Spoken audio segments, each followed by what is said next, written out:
And so, what's up guys? Welcome back again sa aking YouTube channel sa lahat ng mga farmers dyan, non-VIP or VIP man. So, kamusta kayo dyan guys? Kamusta kayo dyan? So, ayan na nga guys, no, kung nakikita natin ngayon. By the way, sa araw na to, mayroon talagang major update ang nangyayari dito sa laro natin na Pixel Online, no guys, no? Kung mapapansin nyo, malaki talaga ang mga changes ngayon dito sa game na to.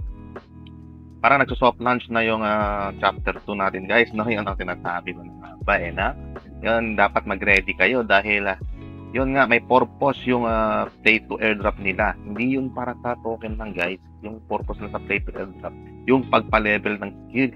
So ano ba yun? I-share ko sa inyo mamaya kung bakit kailangan nyo magpa-level up ng skill na yun guys, no? Ito na ngayon, ito ang pinaka-intay natin. Na-excite ako guys, alam nyo bakit? Napakaganda ang nangyayari sa Pixel ngayon guys. Kung makikita nyo guys, last 3 days nung gumawa tayo ng content nito, yung pag-harvest natin ng water hint na last 3 days, kung makikita nyo ngayon guys, yung sinabi ko sa inyo sa last video ko na it's good to buy on this point of interest, kung saan yung key level na plinat ko, yung order block, no guys, no, kung saan ako nag-plot dito, kung makikita nyo, no, dapat dito para nakabili na kayo ng berry. So sana marami-rami yung na-convert yung token ngayon at naging pixel token. So kung makita nyo guys, kinain na yung natin, no, mga resistance na pinat natin dito, no. So anong gagawin natin ngayon dahil tinamaan na to? So ibubura na natin to kasi nakain na ng liquidity, nakain niya na yung mga liquidity dito. So ang target ngayon na hintayin natin matamaan itong masa itaas ng dalawang resistance na lang. So buburahin na natin to guys, no. Yan, buburahin na natin. So, ayan. So, yan na ngayon. Nakain na yung liquidity. So, ito na ang totoong value ng berry ngayon. Anong magiging value nito? Malaki ang value pa rin ng berry, guys. So, maswerte yung mga bumili dito, no? Dito sa bandang 000681 at hanggang sa 000550, no? Diyan sa range na to, dito sa order block na to, o point of interest natin guys na pinat. Maswerte ang mga bumili diyan. Isa na ako doon, no? Ayan lang guys, no? Makikita nyo yan, taas na yung price ni berry dito. Pero ang kagandahan nito guys, so wag kayo malukmo na hindi nyo ma-convert sa setting. Relax lang kayo. Laruin natin yung game, laruin natin yung gusto nila laruin natin. So ang gagawin natin guys, ganito, diskarte, no? Makikita natin, no? Para kumita ka sa pixel na to guys, kailangan nyo munang alamin yung mechanics ngayon. So, sabayan nyo ako ngayon, alamin natin yung mechanics kung anong mangyayari ngayon sa pixel. At kung makita nyo ang price ng pixel, guys, grabe, ang 1,000 berry, 100! Ako, ang laki ng tinaas, guys. Kung ikaw pa naman ay nakabili niyan, ako po, diba tayo ngayon? Kita nyo, guys, no? Ayan. Lilipat natin ngayon dito sa sa game. Ayan, kung makita nyo guys, no, wala na yung berry. So, coin na siya guys, coin. Hindi ko alam kung anong to, pero coin na nakalagay. Pero gold coin nakalagay. Tapos yung natandaan nyo, yung huling berry natin na galing sa harvest, naging 80 pixel na siya guys. So, meron tayong 80 pixel coin. So, maswerte tayo guys. Meron tayong pixel ngayon guys, no? Ayan, no? Makita nyo. Hindi natin alam kung magkano, So, ngayon guys, parang palengke ngayon guys, nag-up na yung server, makita nyo, grabe, dagsa ang mga player ngayon, at ito, in-explore nila yung mga mechanics ng game, and so, meron din tayong i-collect ngayon sa mailbox natin, no? Kung makikita nyo guys, bumalik yung mga resources natin na pinagka-craft last time, so, collect na natin to, meron tayo 144 woods, soft woods, yan, collect na natin yan, collect na natin tong honey rin, na ginawa natin na pang na wine. So ayan guys, kinolect na natin mga resources. So ngayon, bisitahin naman natin, anong gagawin natin? Bibisitahin naman natin yung tinaniman natin na water mint. Ewan kung makakapunta pa tayo doon sa mga land na yun. Ewan ko lang kasi ngayon, kaka-open ko lang ng account ko kasi kanina umaga hindi maka-open. Major update talaga tayo ngayon guys. Sobrang major update talagang nangyari. So ano bang nangyari? Anong update yun, Boss Lislap? Ayan, so tanongin natin. Ito ngayon live na live to. Tinan mo. Anong petsa ngayon? Ngayon is February 8. February 8, Thursday. February 8, 2024. Alas 5 ng 5:58 ng hapon. So, ngayon lang tayo naka-online guys. Ngayon lang tayo makagawa ng content. So, live na live. So, So, clinim ko na rin yung energy ko sa sauna. So, ang gagawin natin, bibisitahin na natin lahat ng land na pinagtaniman natin ng water mist, baka mawala pa. So, puntahan na natin yung mga land, tingnan natin kung nandiyan pa yung mga water mist natin. So, ayan guys, mangyayari ngayon guys, yung mga resources na to, ayan, dami water mist. So, mga resources na to guys, hindi na berry ang makukuha natin pag binenta natin sa marketplace. Or, binenta natin kay Hazel. Ewan ko lang kung maabenta pa tayo kay Hazel, hindi ko pa na ano. So, bagong update ngayon guys. Kung makikita nyo guys, no, bagong update pa. So, lalaro din natin ang pixel, lalaro din natin Titanic. Kung ano nangyayari, paano. Nako, mga Pilipino guys, mga Pilipino. No? So, hindi na basta-basta makakagamit ng winery, Paunahan na rin, paunahan, Ayan, nakita nyo guys, Hindi na basta-basta, may pila na guys, pila-pilahan na kung paano, Hindi na basta-basta, Ayan na sinasabi ko guys, pwede na kayong pwede nang sa specs nyo, bumili na tayo ng ganito, sa sariling specs nyo kung wala kayong land. Yan ang gagawin natin ngayon, bibili kayo ng sarili nating paggawaan ng wine para hindi ka na makikipila dito. Parang nakikita ko ganyan, ayan, nakita nyo. Grabe. 33 minutes. Ayan. Ang the best.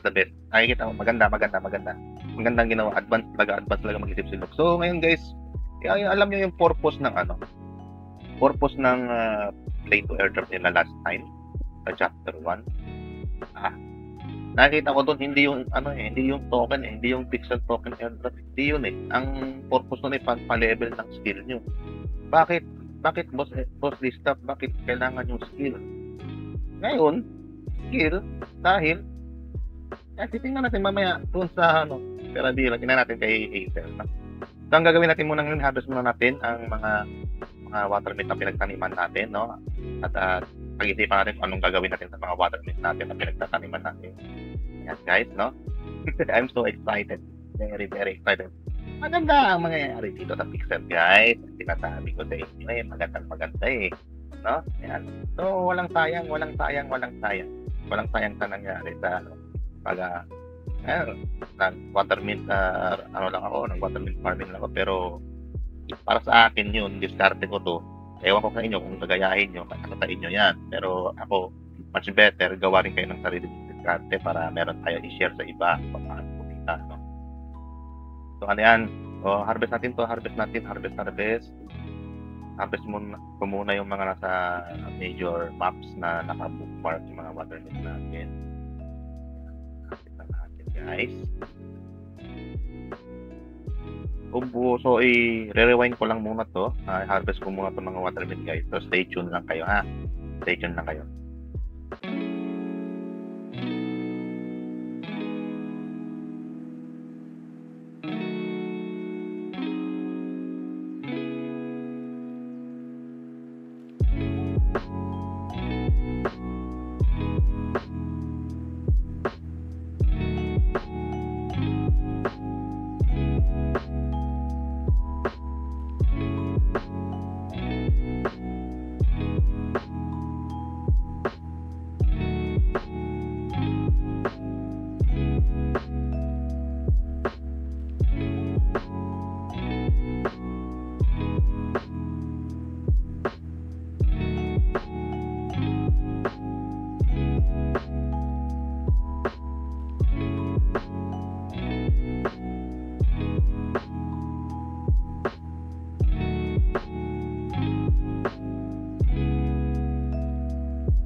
ulit to.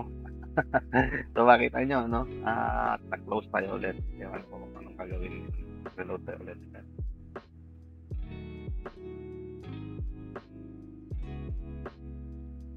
So, hirap makapasok. Hirap makapasok. May mga update na talaga mangyayari. Ano? Ayan. Vanes, close the door for now. Preparing for something new. Be sure to check back later. Okay? So, dito na lang muna guys. At babalikan natin, no? So, ano bang insight ko dito sa sa bagong update ng Pixel, no, guys? So, makikita natin pag pinunta natin yung yung Twitter, eto yung tunit ni Luke. So, today we are launching our new system inside Pixel, the taskboard. This is changing everything. Okay? So, malaki talaga pagbabago mangyayari ngayon guys sa Pixel. So, eto na nga, this will be the main system that distribute the Pixel token after your listing. We wanted to get this live and test this week, so ito yung week before our TGE. It would be smart to learn how it works. So, ayan na guys, no? Kung makikita nyo guys, ito yung taskboard. So, kailangan, ito may required na level ng skill, no? Kung makikita nyo, no? Level ng skill.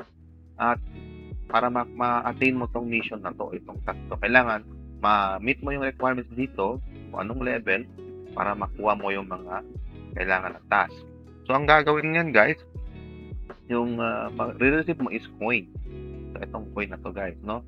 Coin. Itong bagong nila, ito muna ang ginamit nila, yung coin, para ma-convert to Pixel soon, pagpasok ko ng Pixel. So, instead of selling resources to Hazel, Hazel will now give you a random task. Ayan, guys. So, yan ang gagawin. So, the tasks are selected algorithmically for each user. Now, no journey inside of Pixel will be the same. So, malaki talaga magbabago. This system allows for much more varied gameplay and for more sound economic inside the Pixel. So, this taskboard can renew user in coins or Pixel or maybe even other things. So, yan guys, no? Yung mga reward ang makukuha ngayon sa mga task, coin or Pixel. Depende daw. O minsan, mga resources din tulad ng drill, or chicken, or honey, ganyan-ganyan, etc. So, yan. Tingnan natin, patuloy natin. This system even works in a context of Pixel, being a kept supply token. So, we can create limited pools and tasks that can be distributed to our users. So, tayo na yun, guys.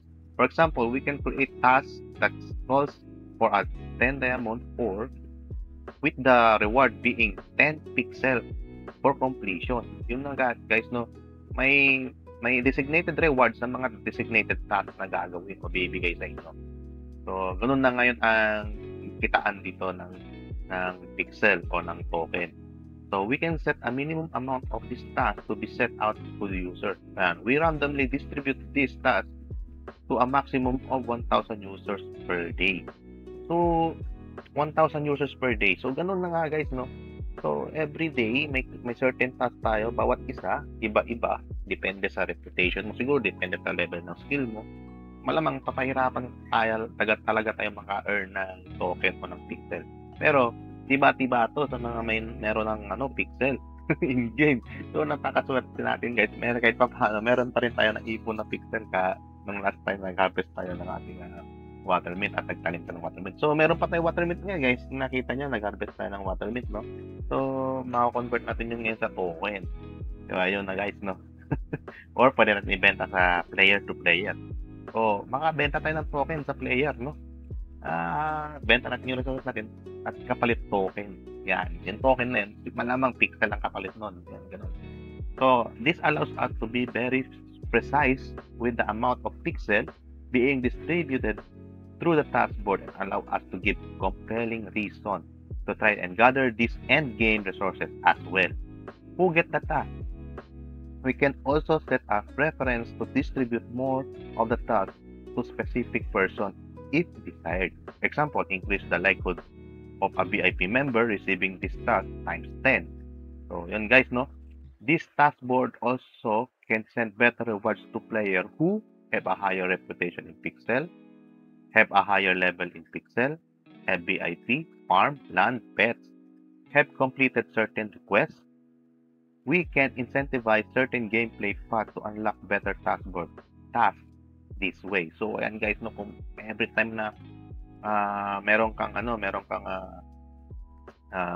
natapos na task, certain task, magkakaroon ka naman ng certain gameplay path to unlock. Ayan, no, certain gameplay path to unlock better task this way. So, kung may matapos ka na mga task, meron pang mas magandang reward sa susunod na task kung na-complete mo yun. Parang ganun na mangyayari, no? Task board and land. The task board it creates an interesting tie-in the value of accurate of land and therefore also flows down to guild and guild members. Ayan na guys, papasok na yung ang pagtutulungan ng pagbabayanihan ng mga guild to guild members. Ayan na guys, no? Siguro magkakaroon dito ng exchanging of resources, parang magkakaroon ng mga contracts sa isa't isa. So magkakaroon tayo ng sa isa't isa, mas deeper communication sa isa't isa, magtutulungan. Yan. So kailangan natin magtulungan sa isa't isa para mag-earn tayo ng pixel o ng token. Ganun ang mangyayari ngayon yan guys. Sigurado. Kaya lang mga iba dyan na marunong yan. Kaya sabihin natin may sariling pang-sariling interest. May pang-sariling interest.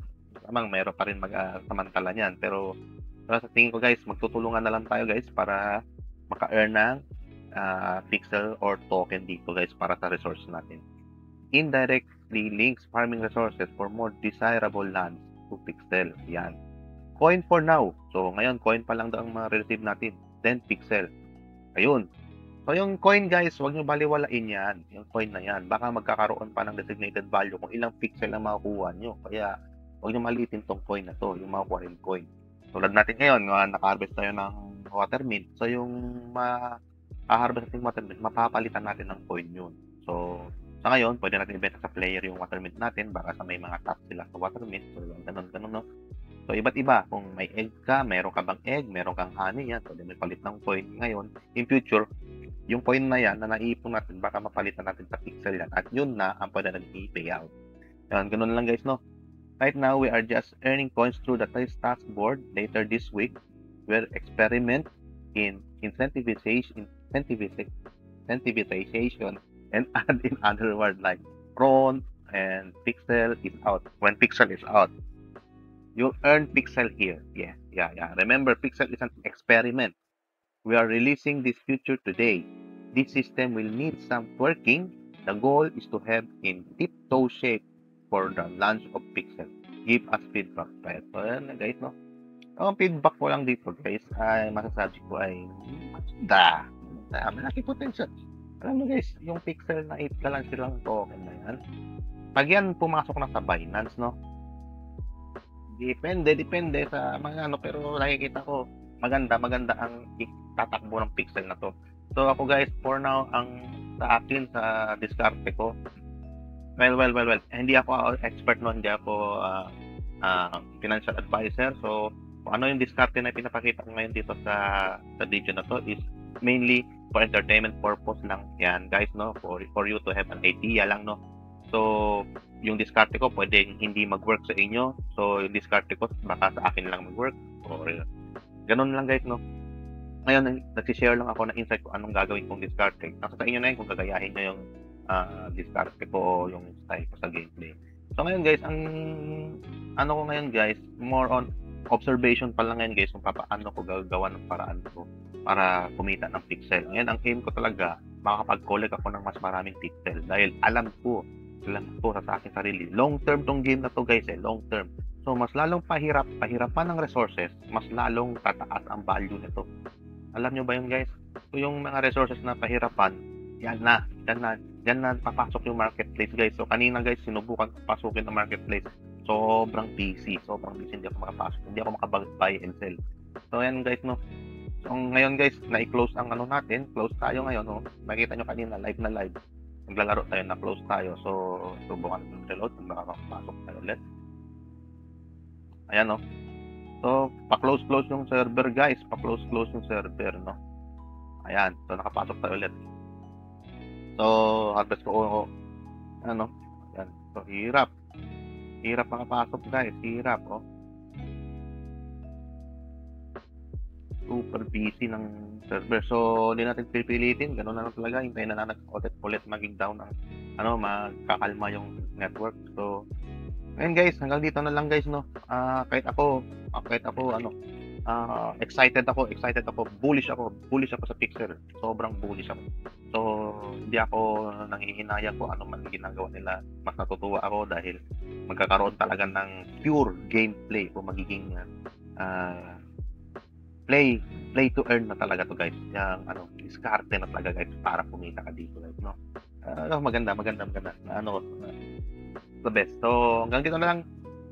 See you again on the next video. It's Love Story signing off.